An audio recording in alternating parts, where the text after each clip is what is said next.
This is the School Success Podcast, a podcast for school leaders to learn from other school leaders what's working and what's not, and to get inspiration and encouragement, as well as strategies to grow school enrollment, connect with families, retain teachers, recruit teachers, and everything in between. You guys are heroes, and I cannot thank you enough for pouring into this next generation that's coming behind us. My goal is you will take at least one thing away from every episode that you can take back to your school to make it better than it is right now. Please enjoy the School Success Podcast. This podcast is brought to you by the Herzog Foundation. Time for school. Hey, School Success Makers. Welcome to another edition of the School Success Podcast. I'm your host, Mitchell Slater. I'm joined by a new friend out of the great state of Oklahoma, Jan Pride, who is the Executive Director at Happy Hands Education Center, as well as the head of school at Deaf Christian Academy at Happy Hands, and they are in Broken Arrow, Oklahoma. And I got connected with her a month or two ago through the Herzog Foundation, and we got to know each other. And I was like, you know, they're doing some really cool things in Oklahoma that we need to share and make sure you, our listeners, know what they're doing. And maybe, as hopefully, as we always want, you can take at least one thing from today's episode that you can take back to your school to make it better than it is right now. And if all else fails, we hope it's just a huge encouragement to you and what you're doing day in and day out as an educator. Well, before we jump into all the things today for today's episode, I always pass it off to the guests to introduce themselves first. So, Jan, welcome to the podcast today. Thank you so much. I'm so happy to be here. We are going to have a blast. You bet. Well, before we jump into all the nitty gritty content, I always want to ask the same question to everybody. And it's this: if I was to visit you in the school in Broken Arrow, Oklahoma, what would you say, Mitchell, you got to eat this and do this to experience Broken Arrow, Oklahoma? To experience Broken Arrow, Oklahoma, you've got to eat barbecue. Anywhere in Oklahoma, you need to eat barbecue. And everybody has their favorite place. We have lots of different barbecue restaurants. And what do you need to experience? This next year is I think the 250th anniversary or I don't remember which anniversary it is, but a big anniversary for Route 66. And Broken Arrow is a suburb of Tulsa, Oklahoma, and Route 66 goes right through Tulsa. We have some great tourist areas. They've installed some new places in the Tulsa area along Route 66, and I'm planning on participating. It's going to be fun, but a favorite pastime of ours is just to drive down Route 66 and see what we can see. That is awesome. All right, barbecue and Route 66. That sounds pretty American to me. So I think that sounds good. I've been on Route 66 before somewhere. I don't know whereabouts it was, but I can't help as a big Disney fan and having kids that I can't not think about cars when I think about Route 66. I feel like for a lot of people put it on the map of like, oh my gosh, it's Route 66. So yeah. I know there's no Radiator Springs, but that sounds pretty sweet. Yeah. Well, as we jump into today for content, I would love for you to just share I want to hear a little bit about your background and how you got to where you are today. And then I would love to hear about Happy Hands and what you guys have created and what you guys are doing there in Oklahoma. Sure. Thank you so much. I am a deaf educator. I decided many, many years ago as a young teen that I wanted to teach special education. I had an experience volunteering in a nonprofit organization for special needs children and just fell in love with it. But honestly, I had never met a deaf person before I started my training. I got to college and thought, I want to do special ed, and the college that I was at had a deaf education program, and I thought, why not? But I knew from the very get-go that that's where God was calling me.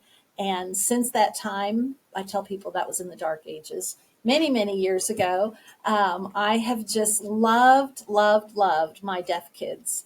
I started off teaching high school, worked my way down to the babies and preschoolers, and taught in the public school for about 15 years, which makes sense for a special educator. There are not a lot of private schools for special needs kids. But one of the things that I saw year in and year out with my kids, especially the older ones, they had so many questions about spiritual things. And as I got to know their families and their situations, I realized that they didn't have enough language to really understand deep concepts, and their parents didn't know how to communicate that with them. And it just hurt my heart. It hurt my heart a lot. And as I worked through my career in the public school, there were the frustrations with, everything had to fit the budget and, that kind of thing. And I got an opportunity in 1997 to become the program director, the education director for this brand new little school called Happy Hands Education Center. And through my years of teaching deaf and hard of hearing students, all the way from seniors down to babies, it just had become very clear to me, very obvious to me, that the early years were so critical for these kids and for their parents. And so this opportunity opened up. Happy Hands was a brand new little school, and I've just loved every minute of it. I've been here at Happy Hands now for almost 29 years. I've been the executive director since 2012. Our founder was an amazing person, still is. And, we sat elbow to elbow with each other in the office for 13 years before I took the helm. And I learned so much from him about faith and development, grant writing and all of those things, the whole fundraising piece of supporting this school. And I came in as the educator, and together we grew the school to what it is today. It's just been, in those years, I have seen the isolation that deaf children face because of the lack of communication. I've also seen an isolation that mom and dad experience, because even in their own family, maybe in their church, in their neighborhood, in their social groups, they quickly realize that to raise a special needs child and to raise a child that needs a completely different language is very isolating. And that has driven me to make sure that not just the child gets an education, but the family gets an education as well. The deaf population worldwide is the second most unreached population for Christ. Less than 2% of deaf adults worldwide have access to the Bible, let alone profess the name of Jesus. Wow. And because they just don't know. And I can understand why, because even when they're young children, there just is not the access, the education, or the churches to be able to minister to those kids. And so that's a lot of what we do and why we do it, because we want to raise children to know who Jesus is. All children. For us, it's deaf children. Amen. Well, I know, this is another language, and I know specifically I think there's different kinds, right? There's ASL, and then is there another one too? Well, as for every spoken language that there is in the world, there is a sign language as well. Whoa. Did not know that, actually. So I know ASL is American Sign Language. So they're saying ASL is American Sign Language, but in Honduras, there's their own sign language. In Mexico, they have their own sign language. And, because language evolves out of a culture, out of a group of people. And depending on, what their language is, what their cultural structure is, what their locale, if they're an isolated group of people and there's a deaf person, then a sign language is going to evolve for that person. If there's even access to language, if there's even education for that person. So you can imagine from, very third world, poor cultures to very advanced France, Europe, Germany, the United States, and everything in between. Hey, school success makers, Mitchell here. I just want to take a really quick break from the show to give a big, huge shout out to the Herzog Foundation. I absolutely love the Herzog Foundation. I've been friends and partners with them for a couple years now, but we're bringing it to a whole new level. And I'm excited to share that our very own School Success podcast is now featured on the Herzog Foundation Podcast Network. The Herzog Foundation is a powerhouse of resources designed to support schools like yours, from free training events through the Herzog Foundation Institute to their incredible online news publication, The Lion, and of course, our new podcast, Home. They have everything you need to stay informed and inspired.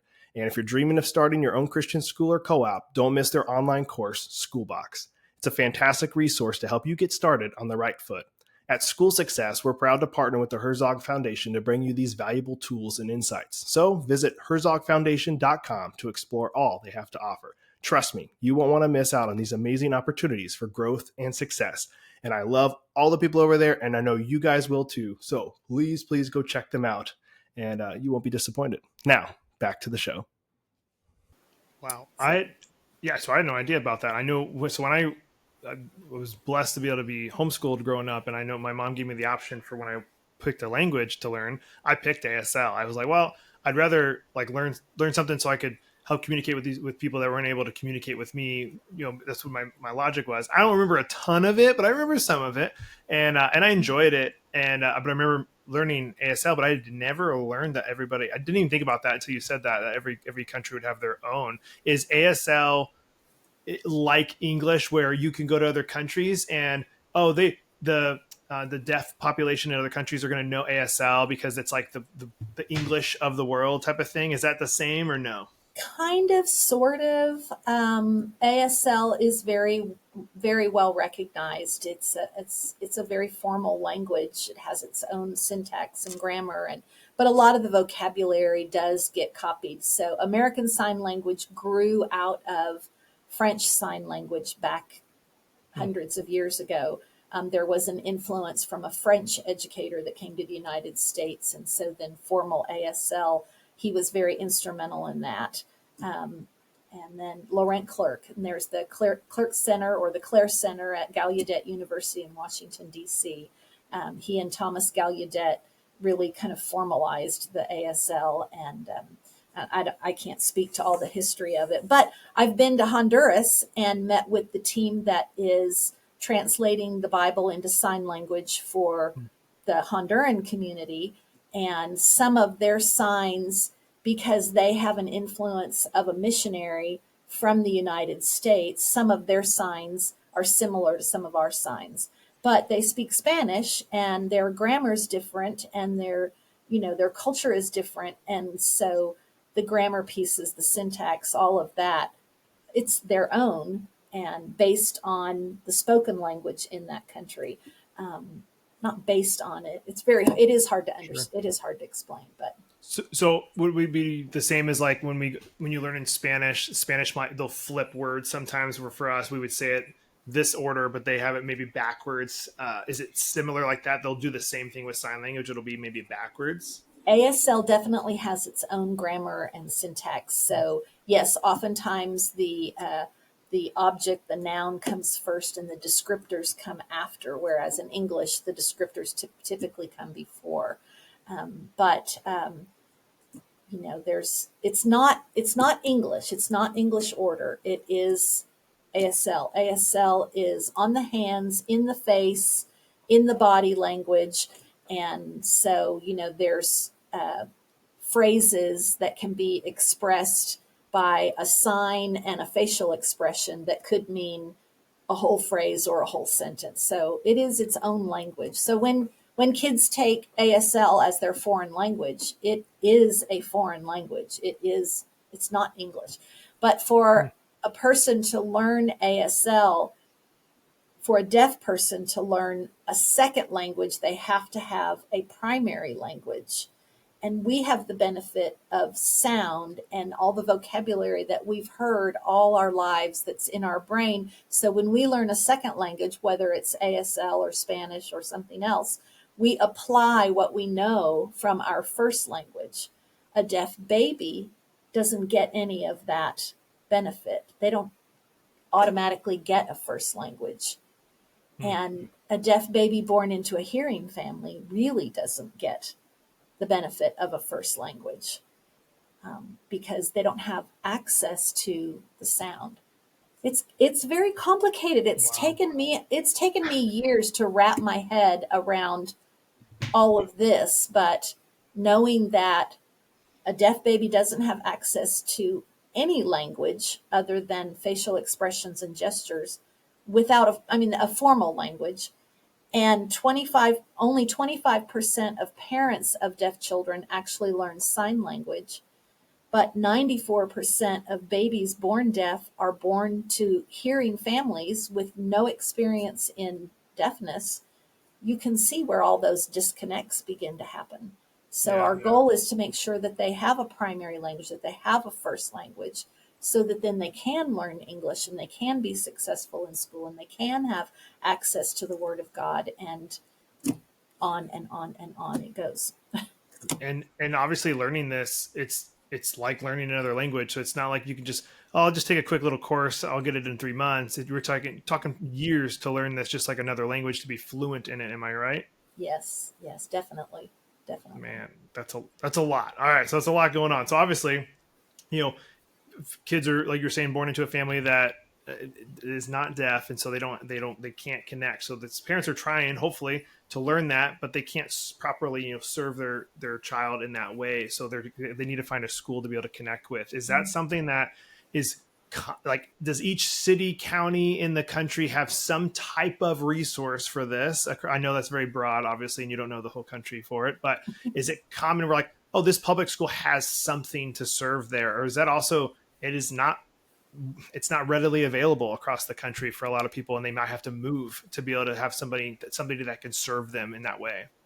It's not readily available. Takes, for instance, the state of Oklahoma. Our primary deaf education programs are in Oklahoma City or Tulsa, the more metro areas where there's more population and more resources within the schools. And then there's the state school for the deaf, which state schools in most parts of the country are old institutions. Back in the 50s and 60s, children were sent away to special education institutions. And I'm not knocking that. They're very, today the Oklahoma State School for the Deaf is a great place.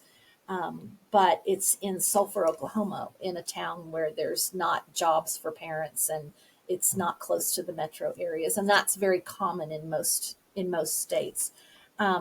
So no, families that live in rural areas sometimes have nothing available. Across the United States, there are some programs that are attached to universities. The thing that we recognize is that there are no other Christian schools for deaf students. As far as we know, we're the only one. And I've been talking to people from California to Washington, D.C., to, in Texas. And when I say we're a Christian school for the deaf, they're like, I've never heard of such a thing before. I hope I don't have to say that very much anymore. I'm currently talking with some folks in Iowa and North Carolina about starting their own Christian schools for the deaf, and I'm so excited to hear that. I've had the joy of, advising their boards a little bit about that process. But it's true. And for Happy Hands, we've had people that have moved here from California, Oregon, Washington, Georgia, Texas, so that their child could attend Happy Hands, a private Christian school for the deaf. That's awesome. That's awesome, because I know you have that, and then you, I think, recently started. Is it the Deaf Christian Academy that recently came, or has that been around for a while now too?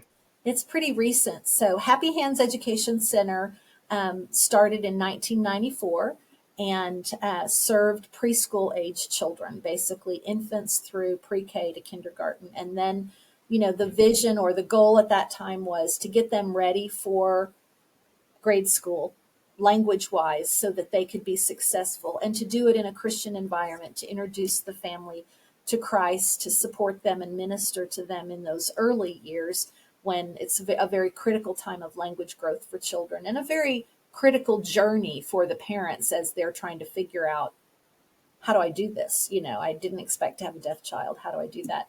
But our our culture has changed, our school systems have changed, the needs have changed, and the need for Christ hasn't changed. It's just, our what we were able to do. And so about 4 years ago, a group of parents came to me and said, we want this to continue. We want our children to have a Christ-centered biblical education and an excellent education like they've had in their preschool years. We want our children to stay here, and we'll be here to, to enroll them and to be supportive. And so 3 years ago, we opened the doors within our facility of Deaf Christian Academy at Happy Hands.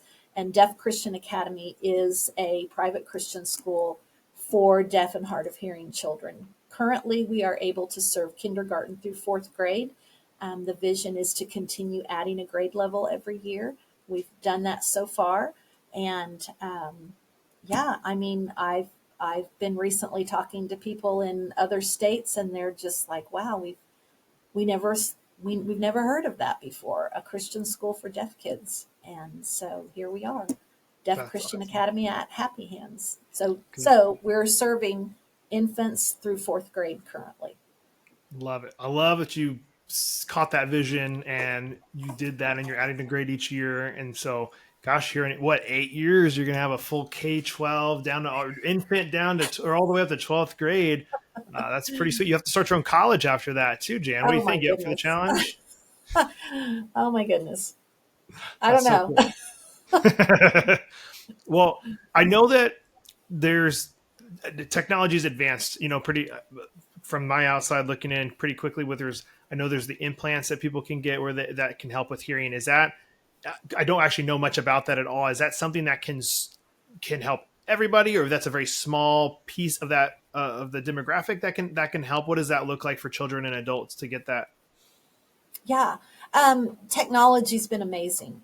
Like I said, I started in the dark ages and, the things that have changed over the last 40, 45 years has truly been amazing. And the cochlear implant is one of those amazing processes that has changed. So, we see children in our center with traditional hearing aids, with what's called a Baha hearing aid that sends vibrations instead of sound, depending on where their hearing loss is in their ear. And then also children with cochlear implants. And then we also serve children who have no access at all to sound, even with technology.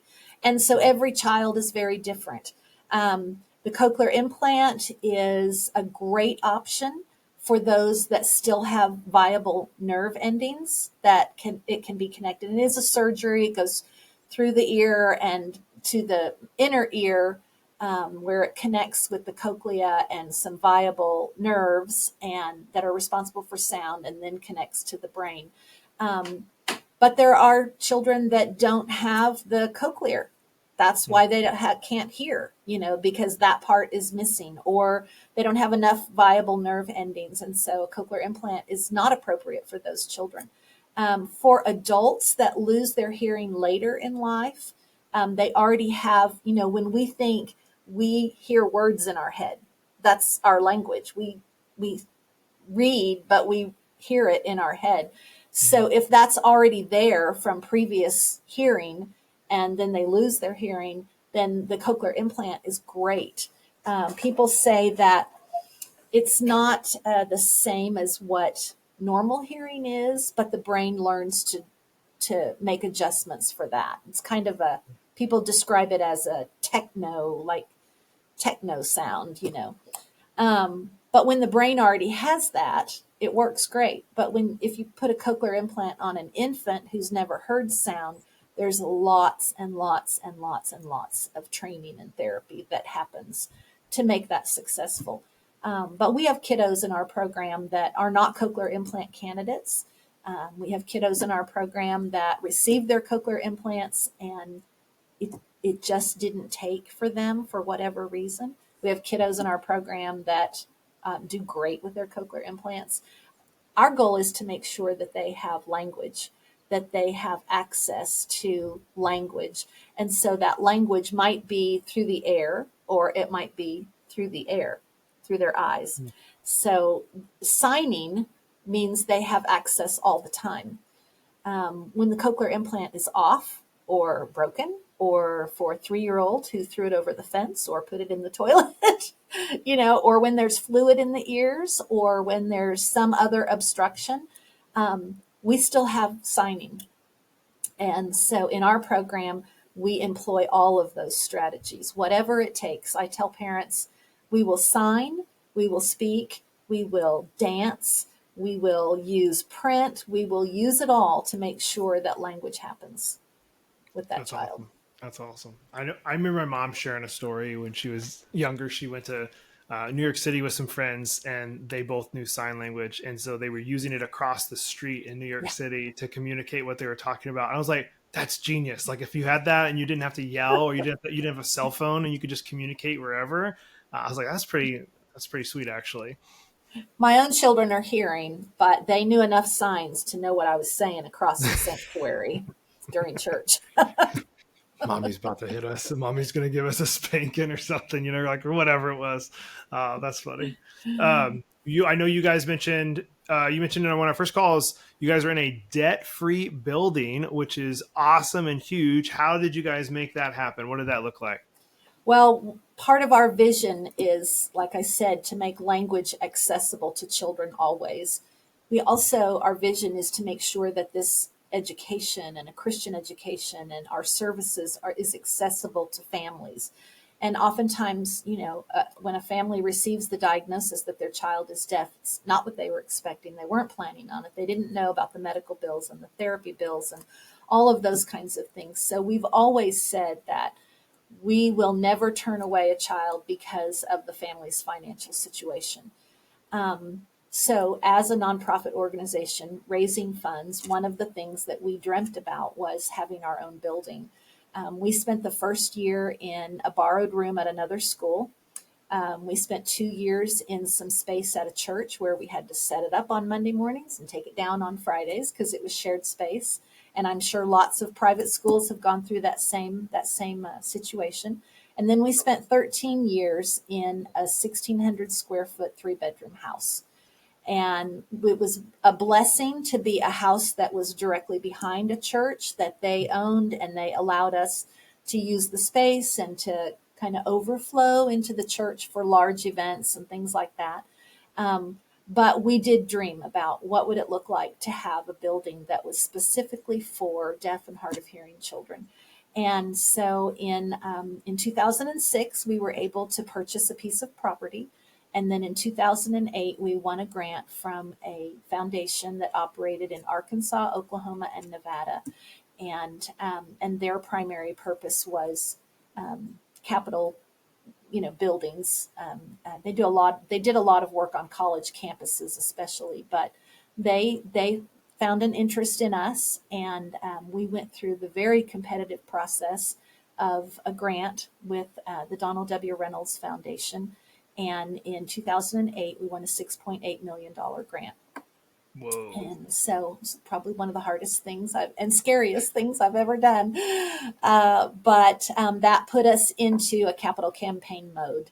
And for the next 2 years, we raised the rest of the funds and began working with an architect and a construction company. And we were able to build a 22,000 square foot building here in Broken Arrow. And we have 7 classrooms, 3 therapy rooms, a little gym, a safe room, because we're in Oklahoma, we need a safe room, and offices where we had been in a 1-car garage as our office. We were able to actually move into offices. I never ever thought I would still be here to say we're out of room, but we're out of room. And so DCA, Deaf Christian Academy, is in a borrowed church building about 6 miles away from us. And we're now looking ahead into that season again, where we need to find a piece of property, we need to raise the funds, and we need to build a school building for those deaf kids. The very sweet thing about this building is we were successful in that capital campaign. It is debt-free. So everything that now we fundraise for goes directly to services for the children, which in a school that's primarily teacher salaries, paying the utilities and things like that. and now allowing us to do some growth with DCA as well. But that was an amazing experience to move from that little 3-bedroom house into this wonderful building. It was an amazing experience to be able to work directly with the architects and the construction crew and all of that, to say, our kiddos are going to be learning with their eyes all day. We need natural light, no fluorescent lighting.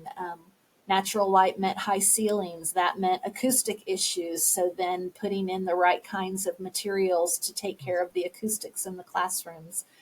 They are going to be learning with their eyes all the time, and they need to be looking at the speaker and the communication field around each person. And so our backgrounds, our paint colors, our walls, it all is to focus a child on their communication spot right here. So, I mean, it's just my husband said it was, I got to spend somebody else's money for 2 years to build the building of my dreams. and it was fun. And, it's really neat to be able to bring people from other places into our building and say, look what God's done for these children. I remember when we first moved into the building, I asked 3 really special people to come walk the building with me and just tell me what their reaction was. And one was a deaf mom, and she just said, "This is right. This is what our babies need." And another was my deaf education professor from the University of Tulsa, and he was just blown away. Just, wow, I've never seen anything like this. And a third person was a dear friend that stood in the place of my dad, who had passed away during the construction. And I said, "Look at it from the eyes of my dad." And he just said, "I'm really proud of you." So we had lots of people that just blessed us tremendously, and we still do. It's not easy, still not easy. We need to raise at least $25,000 a year per child to be able to provide the education and therapies and the facility and the curriculum and all of those things for these kids. So we work really hard at it. Wow. But it's a joy. It really is. Okay, I can tell you love it. There's no doubt in my mind about that. With the building you guys are in, you mentioned being debt free, the grant you got years ago. Is that building just then Happy Hands, and you're now trying to raise money to build a building to do for the Deaf Christian Academy, or where all of you guys would move over together to one big facility that would house both of them? We are currently open to both ideas. The building that we're in it fits babies very well. It's licensed for childcare in the state of Oklahoma, because those are the rules in Oklahoma when you serve young children. But we're open to both ideas. I guess it kind of depends on, I would love for the new school to be close by. We have families that have 2 deaf children, or, it's a full family, and they will be, in both places. So, and logistically for, administrative staff and things like that, we need to be at least close by, if not all in one building. We're landlocked where we are. We can't expand where we are. So if God provides a place that we can expand and create something that nobody can imagine, then we're open for it. We just know we need to start, and that the starting point is not, when we know exactly what we're doing or when we have all the money that we need. The starting point is, God said, take that first step. And then I will reveal what the next thing is. When the Israelites left Egypt and started on their journey, they didn't know exactly where they were going, but they knew that God was leading them, and He provided just what they needed just at that time. And so that's where I try to encourage my staff and our community that the first step was saying, yes, we will open an elementary school, and yes, we will find a space to do that. And then the next step will be, yes, we will share that with whoever will listen and build the vision. I'm not exactly sure, where God's going to lead us as far as a piece of property and the size of the building and all of that. But I know that He will lead us. Amen. Is there any school choice funds available in Oklahoma or any funding from the government to help you guys out with what you're doing? Or is this really like you are on your own and tuition and that's it?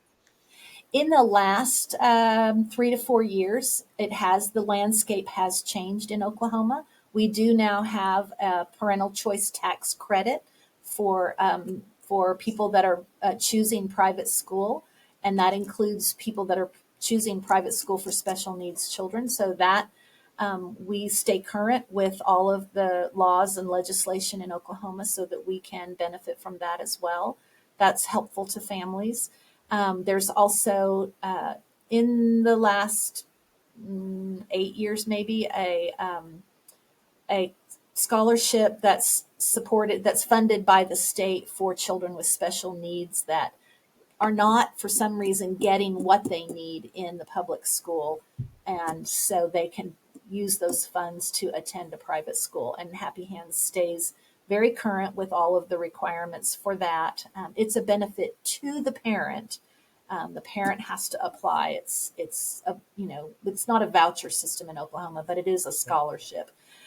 So yes, we are participating in that now, and that helps, definitely helps out our families, and helps our fundraising efforts as well. I think donors want to hear that we're taking every advantage, employing every opportunity for these families that we can, and then then they want to come alongside and fill in the rest of the gaps. And I'm very appreciative of that. Oklahoma also has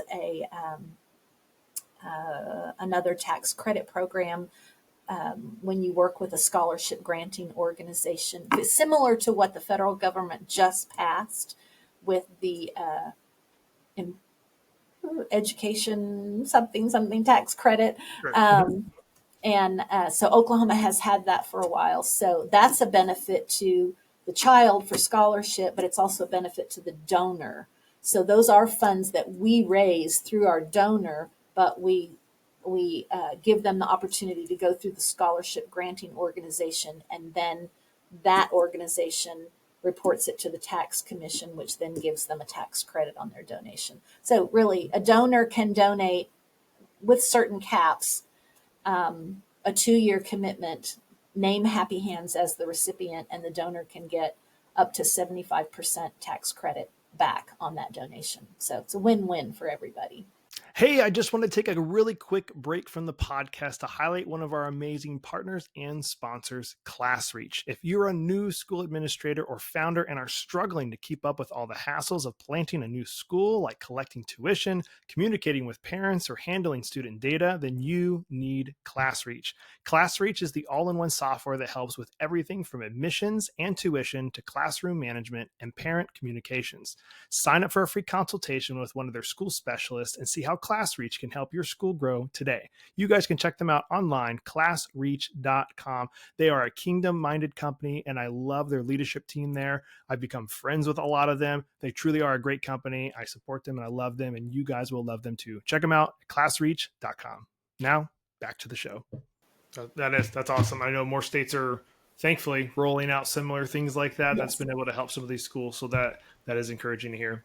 Yeah. For those listening, for like, I don't know where everybody's at when it comes to like their school, but let's say they have somebody interested in going to their school, but the school doesn't currently offer being able to serve the deaf community. What would you say to these schools? Like, would you encourage them to make a program a part of their school for this, or maybe help them find a resource that can help them connect them with a public school? Like, so again, I know we have a lot of Christian school listeners, but we also have non-Christian school Christian listeners as well. What would you say, like a school who's like either wanting to serve or is getting asked to serve that area, but they just don't know what to do in that situation? What would some guidance be that you would give them in that situation?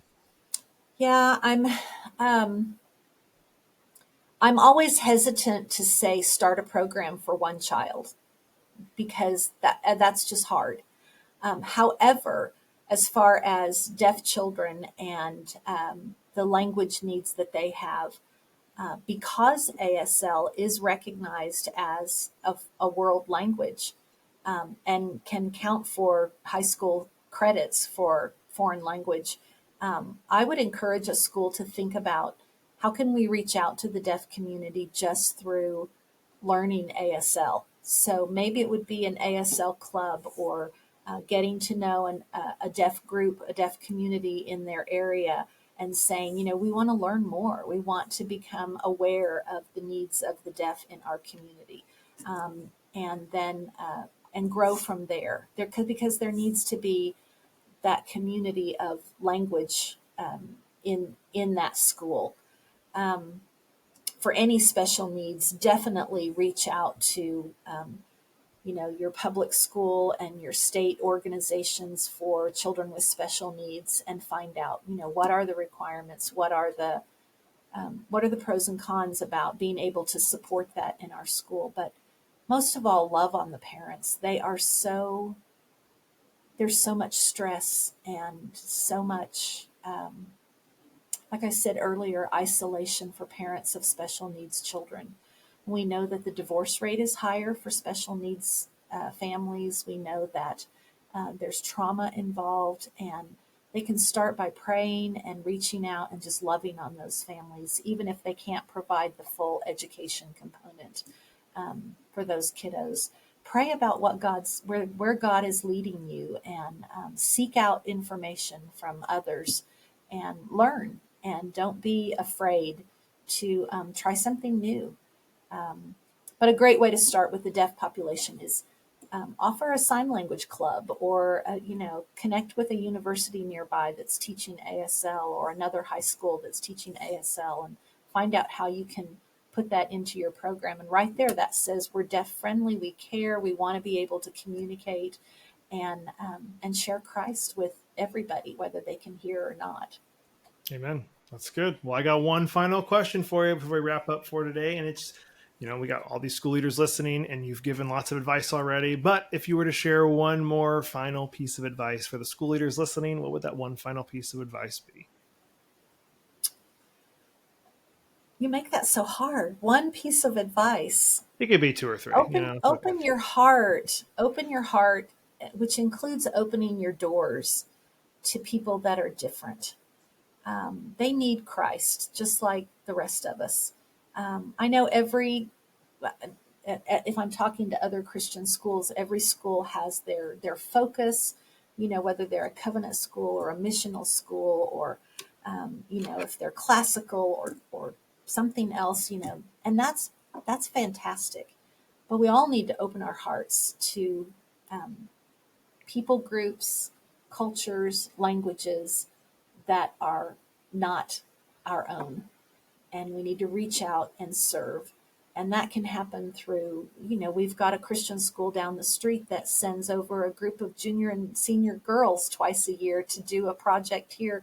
And, maybe one of them may decide to go into deaf ministry at some point because of an experience here. So be open to those opportunities for your students. Serve.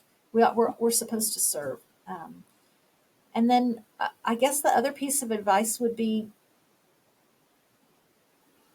of course, pray, but then act on those prayers. When God prompts, act on it.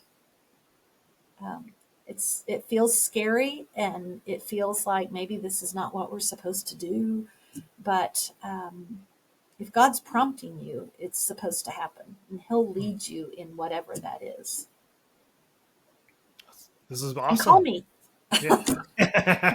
That's perfect. If somebody is interested in starting one or getting connected, what's the best way they can get in touch with you? The best way to get in touch with me is email Jan, Jan, at happyhands.org. I am connected to my email and I will answer. So I would love to share and answer questions. I am not an expert. I'm just one who's there, and happy to pray with you and share and offer whatever information I can. I love it. Well, not an expert, but I've been doing it for 30 years, so pretty darn close to being an expert, right, Jan? I wouldn't say expert, no. Just well, willing. Love it. Well, I want to thank you. I'm going to thank you for one, taking time out of your day to hop on a podcast, but also thank you for your almost 30 years of serving this community and loving them and providing a place for them to come and to learn and to feel loved and appreciated. And so thank you for doing that and following that call and continue and starting also the school, adding that component a few years ago. I hope you guys get up to the 12th grade side and have this huge ministry in Oklahoma that continues to grow and love on more students across all Oklahoma. So big fan of yours. So thank you for taking time out of your day to talk to our listeners today. Thank you. I appreciate it very, very much. Well, another huge shout out and a thank you to our guests for taking time and being on the podcast today. I love the people that I get to interview in this podcast. And as always, I'm hoping you guys are able to take at least one thing away from today's episode that you can take back to your school to make it better than it is right now. Before you guys go, I do want to make sure you are aware of our 3 free resources available here at School Success. And the first one is, of course, the podcast that you're listening to right now. We are dropping weekly episodes every single Monday morning. We want to make sure you guys aren't missing out. So if you haven't subscribed, please subscribe. And if you haven't left a 5-star review, we would love a 5-star review as well. The second one is on our website, schoolsuccessmakers.com. In the top right-hand corner is a button, School Success Report. You just click that and sign up for that. We send it directly to your inbox every single week. It's full of different articles our team has either found or written to help you, the school leader, be more successful. And last but not least is our free Facebook community called School Success Makers. It's an awesome place. I'm personally in there. I'd love to see you in there as well. Get some good community around you, ask questions, and just have some fun. So make sure you are joining our free Facebook community. We'd love to see you in there. All right, guys. Well, that's it for today. We'll be back here next week with another awesome guest as usual on the School Success Podcast. We'll see you then. The views and opinions expressed in this program are those of the speakers and do not necessarily reflect the views or positions of the Herzog Foundation.